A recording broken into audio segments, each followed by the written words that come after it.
Morning CGR. It is Monday morning, May 15, and we're getting into Unit 3. The activity I have for you guys this time is about why communities exist where they do. So I'm going to talk a little bit about Marathon. That's where I'm from. And as you think about this project, I'd like you to think about where you're from.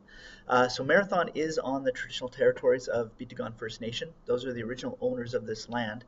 In 1885, when the railway came through here, there were actually 10,000 people living in Marathon. It was called the wickedest community in Canada as they built the railroad. It was a station.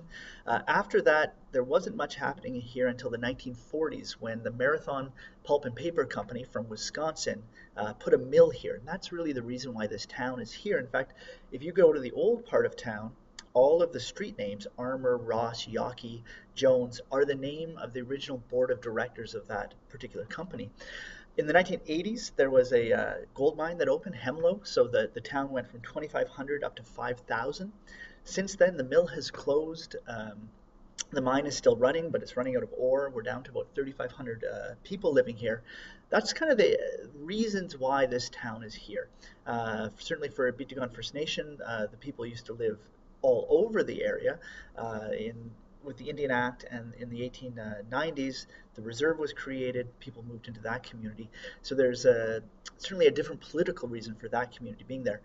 What I would love you to do with this project, and I'll give you a choice. You can either look at five um, cities anywhere in the world and talk about why they exist where they do for whatever reason. You can do that research.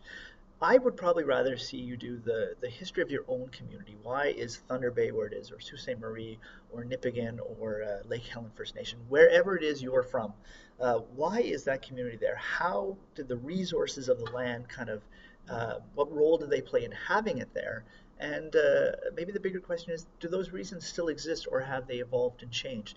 For example, I think Marathon is very much at a point where it's trying to figure out what its economic future is. Certainly the mill is gone, it's not coming back, but the forest industry is trying to reinvent itself. Certainly there's lots of minerals around, so we're looking at that. The Ring of Fire might play a role in that. Um, and we're also looking at land claims in terms of First Nations getting back control of some of that land. So I think there's some really interesting things happening in northwestern Ontario. Would love to see you investigate that. I'm going to give you a whole week to do that because if you choose to look at your own community, I think that's going to take some time. So I'll post it today and we'll say that it's due next Monday. And I'm actually very excited to see what you come up with. Certainly if you have questions, email me. We can even set up a Google Hangout or something where we can talk. But I am looking forward to your research, so good luck with that.